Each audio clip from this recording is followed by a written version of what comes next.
Segundo o Datafolha, a diferença entre candidatos está no limite da margem de erro, com Luiz Inácio Lula da Silva em vantagem sobre Jair Bolsonaro. A margem de erro é de 2 pontos Luiz percentuais. Inácio Lula da Silva tinha 53% dos votos válidos nas duas primeiras pesquisas. Na pesquisa divulgada hoje, 52%. Com a margem, Lula teria de 50% a 54%. Jair Bolsonaro tinha 47% dos votos válidos nas duas primeiras rodadas. Agora, 48%. Com a margem, Bolsonaro teria de 46% a 50%. Em praticamente todos os segmentos, nos diferentes institutos de pesquisa, Jair Bolsonaro reduz a diferença para Lula. O último levantamento do Datafolha já apresenta o presidente e o ex-presidente a uma distância que fica no limite do empate técnico. A grande questão no momento é: esse crescimento vai prosseguir e terá a velocidade necessária para que aconteça uma virada antes do dia 30? A resposta depende do que vai ocorrer ao longo dos próximos dias em diferentes públicos, como de pessoas atendidas pelos programas sociais do governo. Os beneficiários do auxílio, eles representam aqui 26% dos eleitores.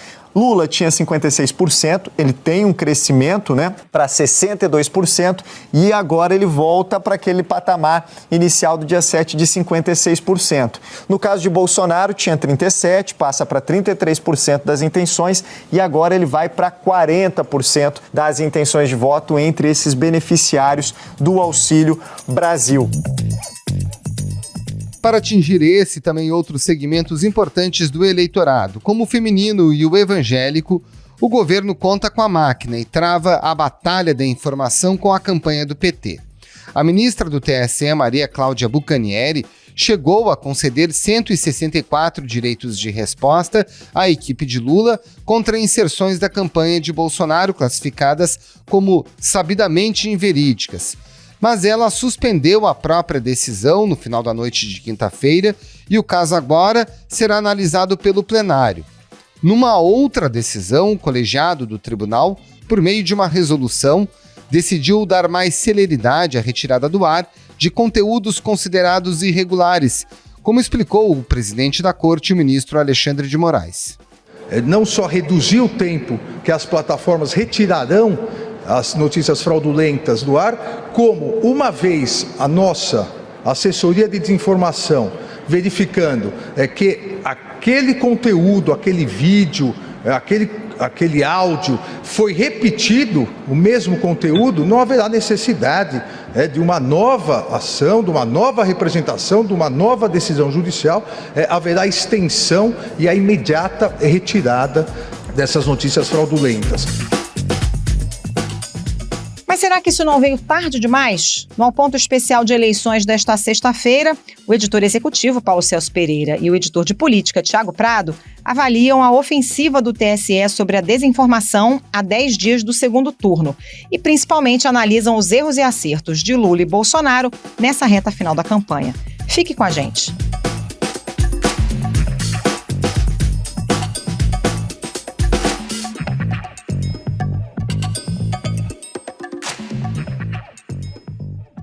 Paulo Celso Pereira e Tiago Prado. Vamos começar falando das pesquisas. Os dados são inequívocos, né? O Bolsonaro vem se aproximando do Lula nos números gerais, em várias pesquisas, pelo menos 4 institutos analisados mostram essa tendência, né? Dá para dizer que a gente vai trabalhar com um cenário de empate técnico daqui até o segundo turno? Começando com você, Tiago. Olha, Carol, acho que sim. Acho que o que se apresenta aí no cenário é de uma disputa acirrada, uma disputa que os índices aí estão se aproximando. E aí eu acho que no programa passado eu falei um pouco sobre as conversas que eu costumo ter no meio político e as conversas com donos de institutos de pesquisa, né? Nas pesquisas do Lula à frente ainda em todos os institutos, mas quando eu vou para o universo político, muita gente sentindo essa virada acontecendo, né? Eu queria falar de 3 conversas que eu tive aí ao longo dessa semana que eu acho que demonstram muito isso, assim. Primeiro com o Janones, que é um importante membro aí da campanha do Lula nessa guerra digital. Não é fake news, não é notícia falsa. O Janones, que vinha aí viajando de vez em quando com o Lula para algumas agendas, decidiu ficar em Minas Gerais. Na opinião do Janones, o Bolsonaro ele está se aproximando em Minas Gerais nos índices, na percepção que ele tem das redes. Então, o Janones parou de viajar pelo Brasil. Ele faz um cálculo ali que ele acha que o Bolsonaro já está num empate com o Lula, técnico com o Lula em Minas, tá?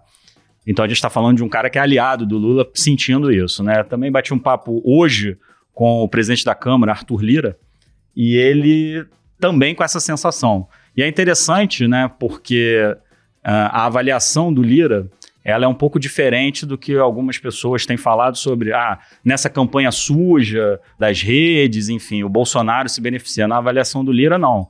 O que está fazendo o Bolsonaro se aproximar do Lula é a economia.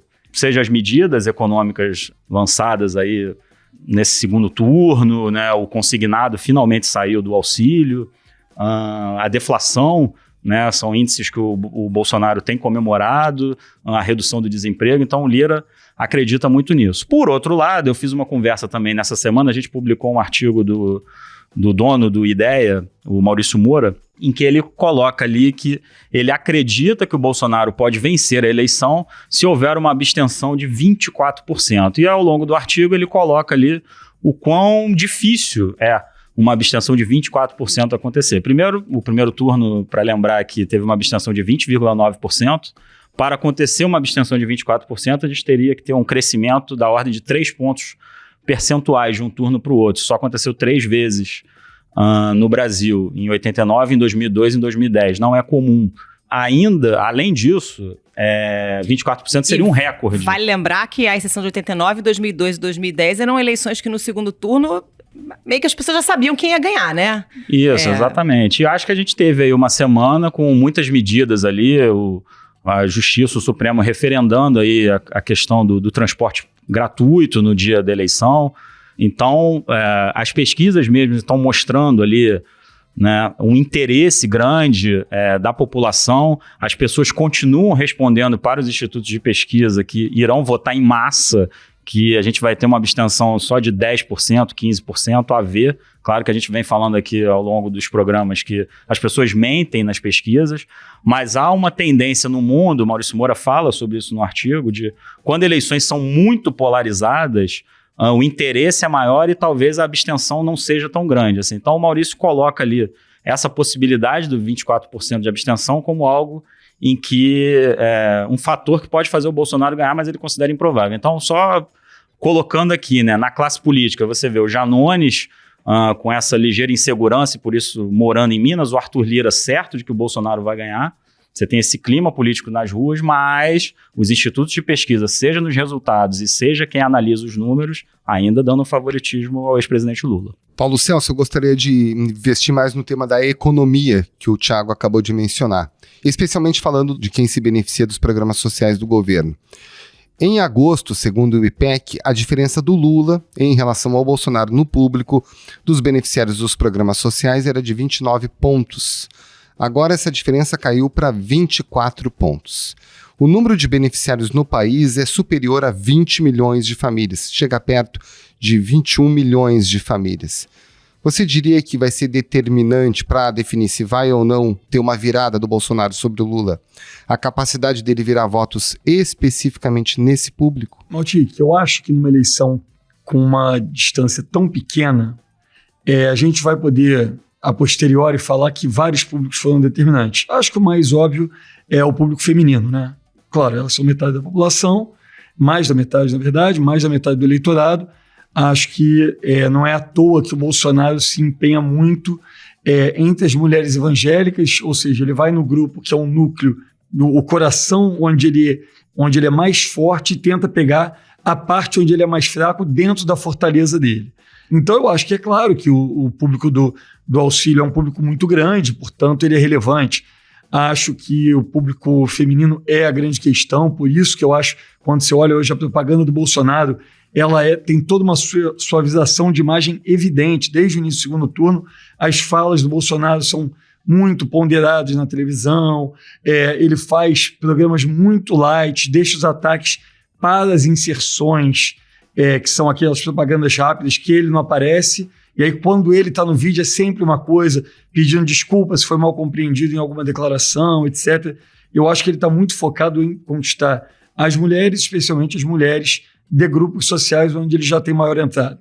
né? Ou seja, a elite econômica, ou as classes médias e a elite econômica, o público das mulheres evangélicas. O Jair sabe que cuidar da mulher é cuidar da E acho que, claro, no auxílio também, porque ele tem uma entrega ali. Agora, eu acho que, só voltando aqui a um ponto que o Thiago estava falando, eu acho que primeiro a gente tem que refletir um pouco sobre o que é esse empate técnico, né? As pesquisas todas, digamos, as que dão mais estreita distância, dão 4 pontos nesse momento. A queda, a redução entre as pesquisas da semana passada para essa, a Quest é quem apresenta, das 5 pesquisas que o Pulso do Globo publica, a que apresenta a maior redução é a Quest, que apresenta uma redução de 3 pontos na distância. Só que essa redução de 3 pontos, elas são, na verdade, se a gente estivesse falando de um momento não tão conturbado, a gente estaria dizendo que eles oscilaram, porque todas as mudanças de crescimento do Bolsonaro, de redução do Lula, são dentro das margens de erro daquele número, né? Essa distância de 4 pontos que está entre eles hoje, nas pesquisas que está mais estreita, em outras isso vai até 7, como no caso do IPEC, que é quem apresenta a maior distância, 4 pontos é o limite da margem de erro, ou seja, é altamente improvável, estatisticamente falando, que eles estejam numericamente empatados, né? Isso é a margem de erro no limite, ela tem 2 pontos, então isso é um cenário improvável. Eu acho muito interessante o artigo que a Miriam Leitão publicou nessa quinta-feira no Globo. Existe esse sentimento que o Thiago bem apontou aqui, né? Um sentimento social, um sentimento no meio político de que há um crescimento do Bolsonaro, de que há uma grande chance de virada, especialmente no núcleo bolsonarista. Ministros do governo estão muito empolgados, né? Mesmo os que estavam no fim do primeiro turno céticos em relação ao desempenho do Bolsonaro, agora mostram uma empolgação. Só que quando você olha as pesquisas, numericamente, e o quadro que está colocado é uma grande estabilidade, um crescimento lento do Bolsonaro, e a gente está a 10 dias da eleição, né? O Lula, a evolução, eu peguei aqui os dados do Datafolha de segundo turno, o que a gente tem, se a gente pegar votos válidos, o Lula 53, 53, 52, né? Semana a semana. O Bolsonaro 47, 47, 48. Então, os quadros são muito estanques, na verdade. A rejeição do Lula é 47 fixa desde a primeira semana do segundo turno, nas 3 pesquisas. O do Bolsonaro foi 51, 51, 50. Então, o que eu acho que a gente tem é todas as pessoas envolvidas nessa eleição, e se fosse uma eleição normal, a gente falaria que mais a classe política ou mais os jornalistas estão envolvidos. Eu acho que essa é uma eleição que a sociedade inteira está muito envolvida emocionalmente, né? Uma eleição que divide metade da sociedade, metade da população não quer de jeito nenhum o Lula, ou quase metade, né? 47%, 50% não quer de jeito nenhum o Bolsonaro. Então, qualquer movimento pequeno, emocionalmente é muito impactante para todo mundo, né? O cara que não quer o Lula, olha o Lula liderando e o Bolsonaro empatando tecnicamente, fala, porra, vai dar. E o cara que não quer o Bolsonaro, olha o Bolsonaro crescendo e fala, meu Deus do céu, não é possível que isso vai acontecer.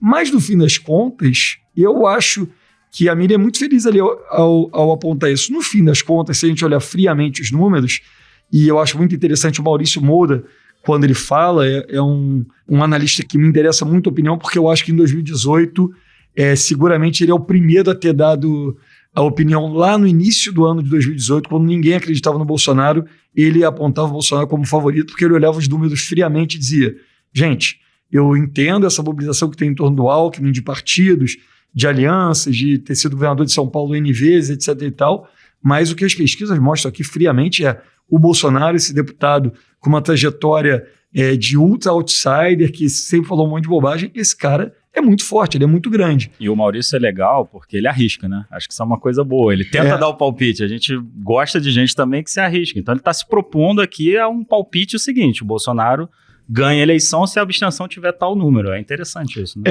É isso, assim. Então eu acho que no fim das contas o Maurício é um analista bem frio, assim. E o quadro que ele vê é muito parecido, eu vejo de uma forma muito parecida. Até meio que copiando ele a partir de 18, que eu acho que muita gente errou na avaliação. Eu mesmo era desse grupo que achava em 2018 que o Alckmin, com o tempo de TV, como fosse partidário, ia crescer. E quando o Maurício escreveu um livro sobre a vitória do Bolsonaro, e quando você lê o livro dele, é claro, ele mostra ali por A mais B. Era óbvio que o Bolsonaro era muito competitivo. E acho, assim, o que eu acho que é importante a gente exercitar As pesquisas mostram uma aproximação do Bolsonaro, mas os dados conjuntos, ou seja, o Bolsonaro segue tendo uma rejeição de 50% da população, que com uma diferença de 3 pontos, no caso do Datafolha, esses números que eu estou citando, para o Lula, ele ainda é mais rejeitado que o Lula ainda tem 4 pontos, aí variando de pesquisa para pesquisa, 4, 5 a 7 pontos de vantagem para o Bolsonaro, faltam 10 dias para a eleição. E na última semana, o que o Bolsonaro tinha conseguido, eu acho que de dado, a maior mudança que a gente tinha notado, importante das pesquisas, era a evolução do ótimo e bom de avaliação do governo Bolsonaro e a redução de ruim e péssimo. E de uma semana para cá, esse número ficou estanque. O ótimo e bom, semana passada era 38%, essa semana 38%.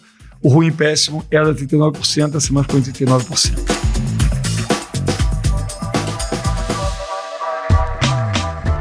Agora, ainda falando dessas medidas econômicas, a gente fez até um podcast ontem, né, ouvindo um especialista em legislação eleitoral e dizendo que a legislação, na verdade, coíbe o lançamento de novos benefícios, publicidade em relação a isso, tudo que o Bolsonaro vem fazendo, contando com uma certa tolerância da justiça eleitoral, porque é muito complicado você caçar uma chapa à presidência, né, ainda mais numa situação polarizada como essa.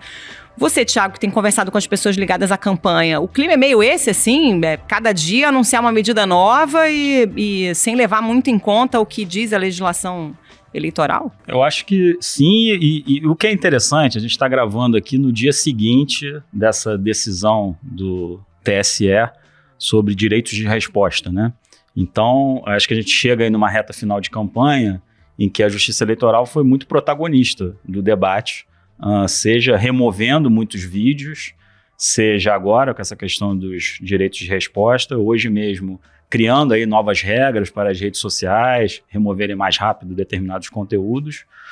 No entanto, e aí eu concordo com você da dificuldade, nessa questão do uso da máquina, me parece que a Justiça não conseguiu aí coibir ao longo do ano, né? E aí é difícil imaginar quais seriam as ferramentas. Nós tivemos agora, nessa semana, o procurador junto ao Tribunal de Contas da União pedindo, né, que o empréstimo consignado ligado ao Auxílio Brasil fosse cancelado. E me chama a atenção que essa medida, essa proposição do MP seja feita agora. O consignado já estava anunciado há um bom tempo. Que o empréstimo consignado para beneficiários do Auxílio Brasil deve ser liberado em setembro. Então, acho que assim, de alguma forma, a gente pode avaliar depois, né? Todas essas medidas, a gente teve muitas medidas, né? Esse uso do FGTS futuro, né? Na compra da casa própria. Agora, essa questão do consignado do auxílio, o próprio aumento do auxílio, foram uma série de medidas que eu acho que a gente teve aí uma espécie de desequilíbrio. Então, do ponto de vista da campanha na TV, na internet, uma justiça vigilante, uma justiça até que se excede em alguns momentos, na minha opinião.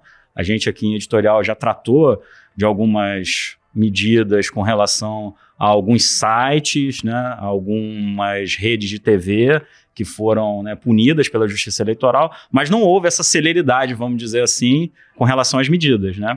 E eu acho que isso pode cobrar uma fatura no final, de fato. Acho que está claro que essas medidas foram muito importantes nessa evolução da avaliação do governo do Bolsonaro, né? Vim falando aqui ao longo do primeiro turno sobre o Alberto Almeida, que escreveu um livro sobre como é importante um candidato, né, incumbente, né, ou seja, que está na cadeira, ter esse ótimo e bom forte. Então o Bolsonaro agora tem um ótimo e bom forte, ele tem um ótimo e bom de candidato competitivo, capaz de vencer sim uma eleição. E certamente foi por conta dessas medidas que essa avaliação dele foi crescendo ao longo da campanha.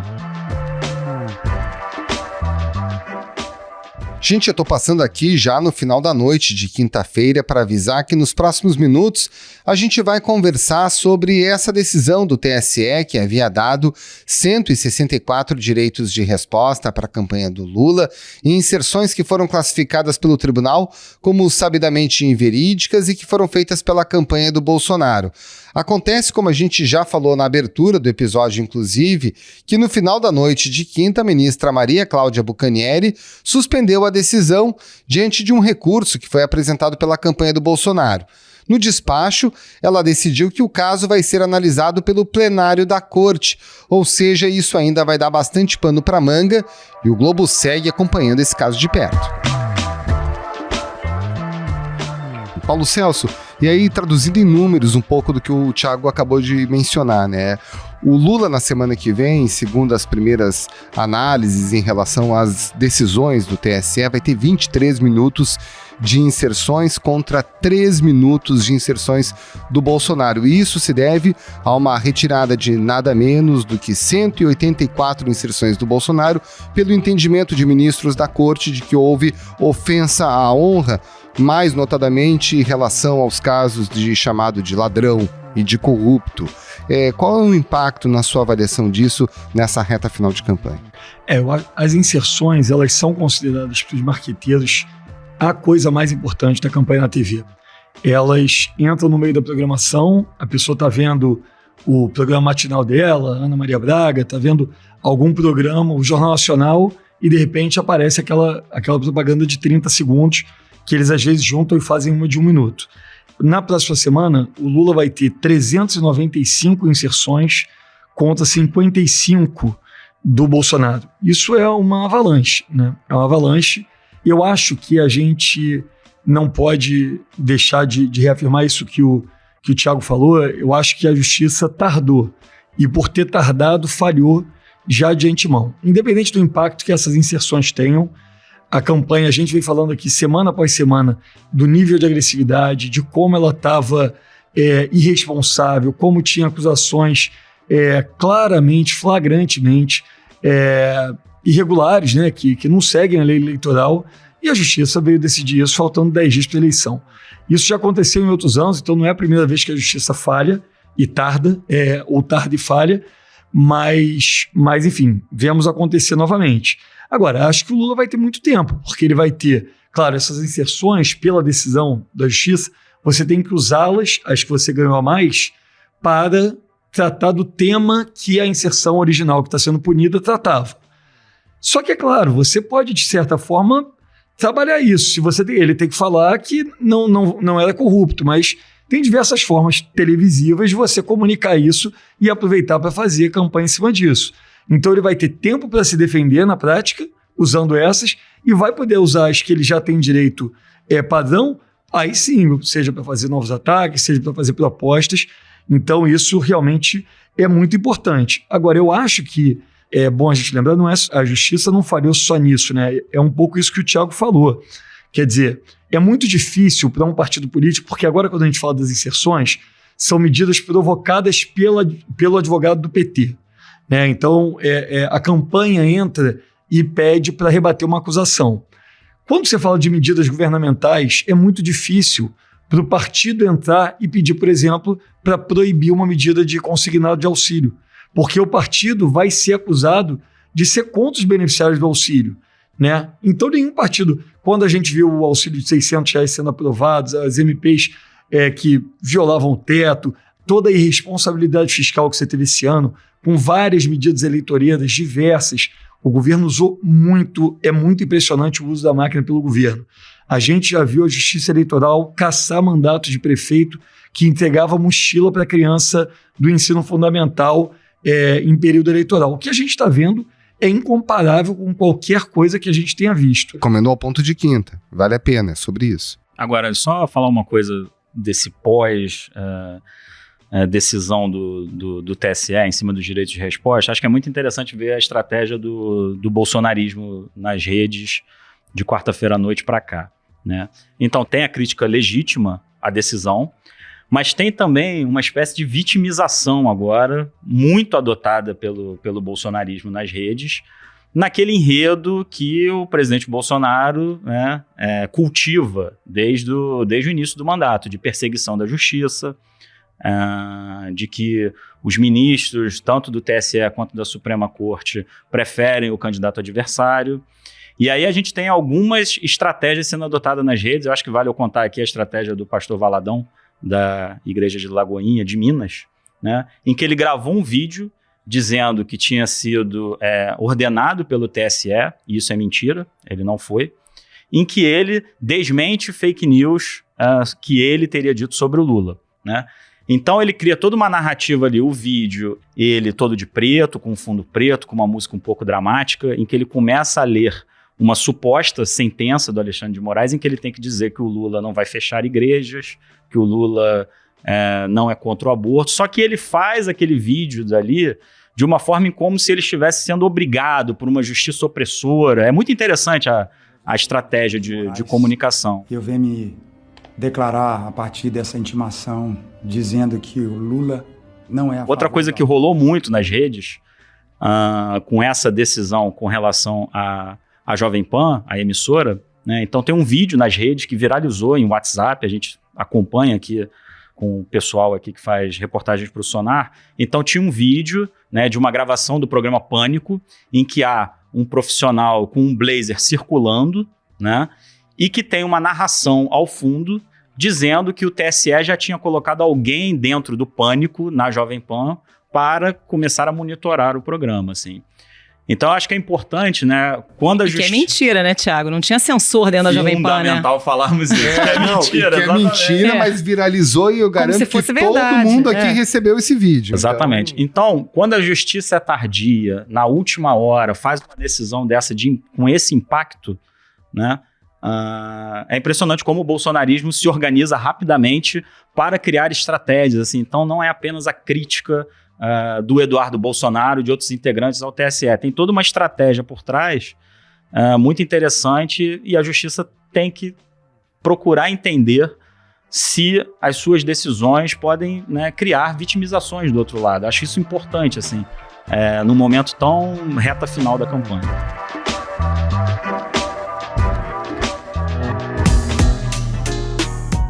Ô, Thiago, o Carlos Bolsonaro continua sendo cabeça por trás dessa estratégia digital? A gente tem como afirmar isso? Porque o TSE, inclusive, abriu uma investigação pedindo ao Carlos explicações sobre perfis que disseminam desinformação. Ao mesmo tempo, o Fábio Faria deu uma entrevista para o Globo, dizendo que o Carlos está quieto, que não dispara nada para ninguém. Ou tá no meio disso aí? Tem mais gente também articulando essa estratégia digital? Olha, eu acho que a gente está gravando aqui muito depois do debate ali, né, que aconteceu, e a gente acabou não falando sobre isso. Naquele debate ali, o Carlos Bolsonaro, eu acho que responde a sua pergunta, a importância dele na campanha, né? A gente passou um primeiro turno todo falando que Carlos está divergindo de Flávio, um pensa uma estratégia e outra. Esse debate que a gente acabou de assistir na Band, no domingo, mostrou como o Carlos é fundamental na estratégia. O Carlos é que orientava o pai. O Carlos, por todos os bastidores de quem estava lá acompanhando o encontro, foi o Carlos que fez justamente o Bolsonaro, que teve um primeiro bloco ruim, virar o jogo ali, com orientações, com principalmente como se movimentar naquele modelo diferente de debate, como olhar para a câmera. Então, assim, fica muito claro para mim que o Carlos tem importância fundamental, assim. E aí, se ele tem nessa campanha, aos olhos de todos, essa relevância, é óbvio que nessa disputa digital, ele é a cabeça pensante. Quando o Fábio Faria fala isso, que ele tá quietinho nada, ele tá nos eventos, é óbvio que ele tá planejando tudo isso, assim. Então, acho que, assim, fica claro que, chegando aí na reta final do segundo turno, a campanha do Bolsonaro se mostra ali com uma capacidade de reação de comunicação maior que a do Lula. Eu queria falar um pouco sobre isso, assim, porque a gente teve essa crise ali, de novo, de tantas coisas que acontecem, parece que o episódio das venezuelanas fica lá para trás, né? E o que para mim é a capacidade de reação rápida diante do que aconteceu? O Bolsonaro foi para a televisão pedir desculpa. O Bolsonaro gravou um vídeo pedindo desculpa, já tinha pedido perdão num vídeo anterior sobre as palavras que ele diz, né? Tem um vídeo dele muito marcante, assim, que se as minhas palavras estão te impedindo de votar em mim, me perdoem. Cara, isso é muito diferente, isso é uma capacidade de reação muito forte, assim. Que o Lula, que lá atrás eu ressaltei isso, que eu tinha achado lá no início do primeiro turno, quando o Lula muda o discurso dele sobre a reforma trabalhista, por exemplo, eu vi ali uma capacidade de reação rápida. Gente, a gente chegou na última, faltando 10 dias para a campanha, é que ele finalmente lançou a carta para o povo evangélico, que a gente veio falando aqui a campanha toda. Veja bem, eu estava pegando uns dados aqui, o último Datafolha, Bolsonaro entre os evangélicos, 66%, Lula 28. Peguei um dado de março. Em março, Bolsonaro tinha 37, Lula 34. Essa distância escalou monstruosamente desde março, e só faltando 10 dias é que veio a carta ao povo evangélico. Então, assim, me chama muita atenção essa capacidade de comunicação da campanha do Bolsonaro crescendo, e a do Lula não. Assim, eu queria falar uma coisa rápida também sobre o Flow, né? No Flow, mais uma vez, o Lula foi cobrado sobre a questão da corrupção, a autocrítica, né? E, novamente, essa autocrítica não veio. E eu acho até que agora não tem que vir mesmo. Mas talvez lá atrás, o Lula sempre responde assim, não, quem tem que fazer a crítica a mim são os meus opositores, não eu mesmo. Mas a gente chega no final da campanha, vamos ver o último debate da Globo, né? Mas o Lula não conseguiu encaixar um bom discurso sobre corrupção. Acho que está claro isso, assim, ao longo de uma campanha inteira. E nos debates isso fica muito explícito, porque ele fica com um sorriso amarelo, ele não consegue sair de um aprisionamento. Aliás, o termo do aprisionamento trazido pelo Hélio Gaspari, né, logo no início do primeiro turno, falando de uma bola de ferro que o Lula carrega, e ele continua carregando essa bola de ferro. De fato, ele não conseguiu modular nada em relação a esse tema, Paulo Celso. E aí, já embarcando um pouco no que o Thiago falou sobre a carta aos evangélicos, falando de corrupção, da incapacidade de resposta, e também a carta aos evangélicos não traz aparentemente nada demais. A importância da família, a defesa. Tem a questão do aborto, que ele é contra o aborto na carta. Agora, todas essas afirmações poderiam ter sido feitas antes, correto? Não, acho que todas elas poderiam ter sido feitas há muito tempo. E acho que tem 2 motivos pelos quais há essa demora citada pelo Thiago, né? Acho que o Bolsonaro, ele de fato, apesar de hoje ser poder, ele de fato é um outsider no sentido da política tradicional, né? Ele nunca fez política tradicional. Ele chegou à presidência numa campanha mambembe, eu acho que a gente pode dizer, né? Conduzida com muita competência pelo filho dele, pelo Carlos, especialmente via redes sociais, mas mambembe no sentido técnico, né? Ele não tinha tempo de TV, a TV dele era ruim, mesmo pouquíssimo tempo que ele tinha, era uma campanha pobre de TV. E o Lula e o PT são o exato oposto disso, né? O Lula, o PT, é o maior partido do Brasil, no sentido de o mais estruturado partido brasileiro, é um partido que está em todos os estados, em quase todos os municípios, que tem uma organização partidária e hierárquica, em que as coisas são discutidas coletivamente. Eu acho interessante a gente ver, logo os primeiros dias depois do primeiro turno, o Bolsonaro vai lá, liga para o Zema, do Cláudio Castro, manda o cara vai a Brasília, não sei o que, ele já aparece na TV. E o Lula está fazendo o quê? Reunião com o seu grupo político, né? 40 pessoas. O ex-presidente Lula se reuniu com os coordenadores de campanha para traçar estratégias e buscar apoios. Então eu acho que, de fato, no PT as coisas vão ser decididas de forma mais lenta.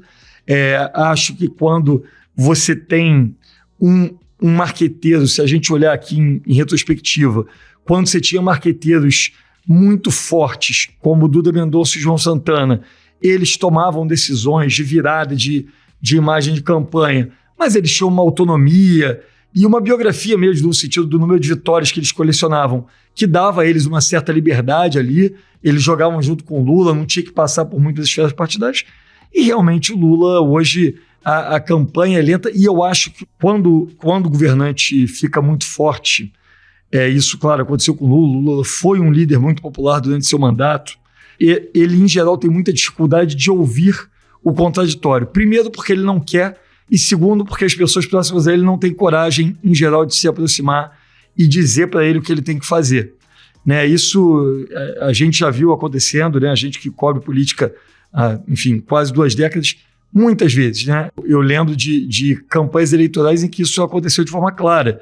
O Aécio Neves, quando tem a crise do aeroporto de Cláudio em 2014, quando a Folha de São Paulo descobre ali o aeroporto de Cláudio, construído no sítio, no terreno da família dele, a campanha dele falava, você tem que falar sobre isso abertamente, você tem que dizer quantas vezes você pousou, se não pousou, etc e tal, e dar seus argumentos para encerrar esse assunto, superar. E ele fala, não, eu não vou explicar, não tenho que explicar isso e tal, e fica cozinhando, fica um tema. Aí ele vai falar sobre isso no Jornal Nacional, que é a aparição de maior exposição dele. Eu acho que o Lula demorou essa carta aos evangélicos, que ele podia ter feito em junho, em maio, porque essa carta não tem nada demais, como você falou, e chega agora, 10 dias da campanha, e agora já era. Agora o voto, como o Thiago aí falou, mais de 60... Cristalizado para Bolsonaro. Absolutamente cristalizado. Tem um trecho do Flow que me chamou muita atenção e que vai nesse sentido do que você está dizendo, né? De uma certa incredulidade do Lula. Ele fala assim, eu ficava pensando, gente, ninguém vai acreditar nisso, né? Um monte de fake news e tal. Ninguém vai acreditar, as pessoas me conhecem. Eu fui presidente 8 anos. Quer dizer, uma resistência mesmo em aceitar que tem que combater as fake news e que tem que partir para essa guerra digital. E só aqui para divergir um pouco, vocês estavam falando da questão da corrupção, acho que teve um bom momento do Lula nesse aspecto, que foi o Jornal Nacional. Acho que foi o melhor momento em que ele tratou da corrupção. Talvez não tenha sido perfeito, mas ele admitiu que houve corrupção na Petrobras, disse que a corrupção só foi descoberta porque no governo dele criaram-se, né, inúmeros mecanismos de investigação e porque ele nunca interferiu. E no aspecto pessoal, é óbvio que ele usa o argumento de que os processos foram todos anulados e que ele foi vítima de um julgamento parcial. Acho que ali foi o melhor momento e, de fato, nos debates ele não consegue repetir esse discurso com essa mesma clareza, né? É porque o problema é que na hora que vai para o debate, e aí eu acho que é esse problema de faltar pessoas que possam confrontá-lo internamente, que eu digo, no debate não é... O William Bonner teve uma conduta ali exemplar. Ele vai de forma noticiosa e aborda o tema, mas não é uma sabatina em que você fique retorquindo esse tema, e muito menos o que acontece no debate, que é inclusive você contar mentiras, né, sobre aquele tema. Mas eu acho que é muito difícil dentro do grupo do Lula de ter alguém que chegue e fale, não, olha só, vem aqui, a gente vai passar horas aqui te perguntando e reperguntando isso, porque você não consegue se explicar. E é claro, todos nós sabemos que houve muita corrupção na Petrobras.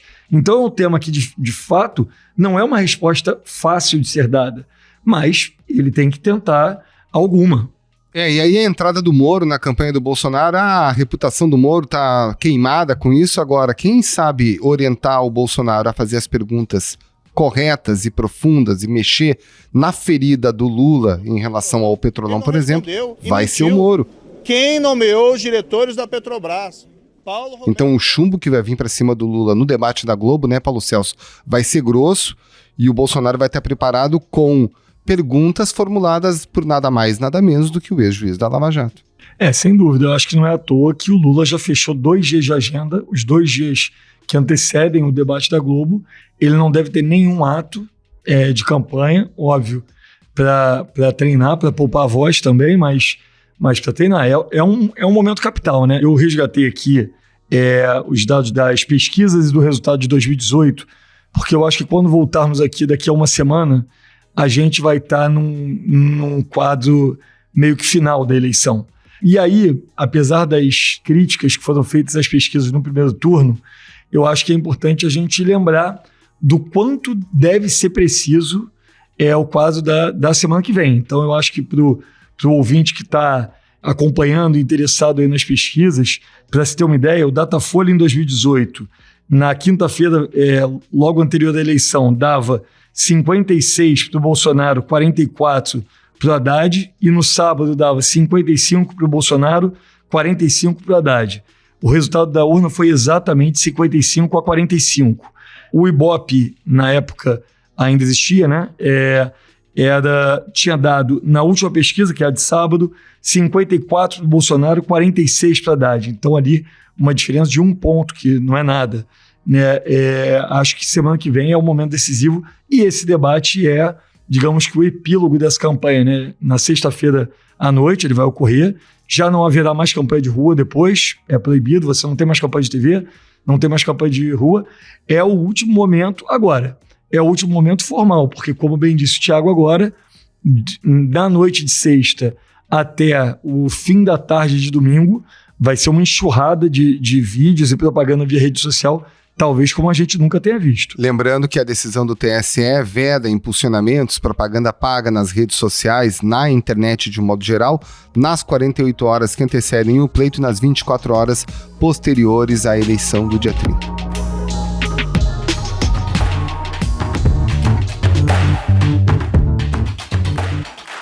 Gente, vamos arrematar falando de estados. Em São Paulo, o Tarcísio está muito à frente do Haddad, né? Segundo o último Datafolha, está com 49%, o Haddad 40%. Parece uma situação bastante consolidada. Dá para a gente dizer que chegou a hora do Bolsonaro surfar no bom desempenho do Tarcísio em São Paulo e não o contrário? Eu acho que a campanha de São Paulo, nos índices, eu estou até surpreso. Na verdade, eu achava que o Tarcísio ia ter uma distância maior pro Haddad nesse momento, né? Acho que era uma coisa que a gente já esperava ali no segundo turno, uma dificuldade do Haddad muito grande. O Tarcísio conseguiu ali o apoio do Rodrigo Garcia, que também deu apoio ao Bolsonaro. Me parece uma eleição ali complicada pro PT. Me parece que o cenário que se deu ali pro segundo turno na presidencial é ruim pro PT. O PT fez ali a diferença de Bolsonaro para Lula em São Paulo foi de um pouco mais de 2 milhões de votos. Essa distância, a campanha do Bolsonaro acredita muito que pode aumentar. Então, num jogo em que o Nordeste tem ali uma distância grande para o Lula, no Rio de Janeiro, né, a distância pode chegar a 1 milhão de votos. Pessoas ligadas ao Cláudio Castro aqui no Rio acreditam que pode chegar a 1 milhão de votos a diferença de Bolsonaro para Lula aqui. Então, a campanha do Bolsonaro, como sabe que Minas vai ter um jogo muito parelho, aposta demais numa ampliação dessa vantagem de 2 milhões. Aí se vai chegar a 3 milhões, 3,5, 4, a ver o cenário. Mas, a princípio, me chama a atenção, e acho que esse é um sinal de alerta pro Lula. Estando a distância do Datafolha tão curta assim, na presidencial, e estando essa distância do Tarcísio, esse patamar do Tarcísio, o próprio Bolsonaro em São Paulo tão baixo, acho que tem possibilidade de aumento dessa distância em São Paulo, e isso afeta a nacional. Acho que a gente tem falado muito de Minas, mas São Paulo pode ser um lugar em que o Bolsonaro amplia muito essa distância, e Minas Gerais pode ser um lugar que Lula continua vencendo, assim. E aí, Paulo Celso, quando a gente olha os dados de Sudeste, né, que o Bolsonaro tem ampliado a diferença em relação ao Lula, naturalmente a gente está falando de São Paulo pelo tamanho da população, né? É uma questão demográfica. São Paulo é a mina, né? Não é à toa que eles estão com a campanha muito concentrada, né? Em São Paulo, Minas e Rio de Janeiro, onde está o grande eleitorado. Eles têm feito investidas, o Lula, sobretudo, no Nordeste também, porque a meta do PT é conseguir ampliar muito no Nordeste para conseguir ter uma chegada forte lá, é o local onde eles são mais fortes. Mas eu concordo com o Thiago, acho que São Paulo, o resultado do Bolsonaro pode ser melhor do que o previsto. Eu não sei se o Tarcísio carrega ele, eu não acredito muito nisso, mas eu acho que no momento em que o eleitor de centro-direita paulista, e São Paulo é um estado de centro-direita, né, nas últimas décadas todas, entende que tem esses dois campos e ele não quer o Haddad tem uma rejeição histórica importante em São Paulo, né, ele foi um prefeito mal avaliado, né, não conseguiu nem chegar ao segundo turno. Isso é perigoso para a campanha do Lula, porque realmente pode haver uma compreensão de que o centro ou a centro-direita está no Bolsonaro, e não, quer dizer, o Lula e o Bolsonaro disputam um eleitor de centro. O eleitor de esquerda vota no Lula, o eleitor de direita vota no Bolsonaro. Então, esse eleitor de centro paulista é um risco da campanha do Lula, ele entender que o Bolsonaro é onde está a representação do centro ali, a exemplo do que ele vai votar lá no Tarcísio.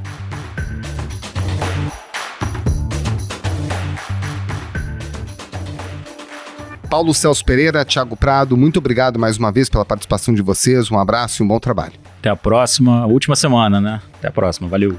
Valeu, Maltic, valeu, Carol, valeu, Thiago, um abraço. Tchau, gente, obrigada, até semana que vem.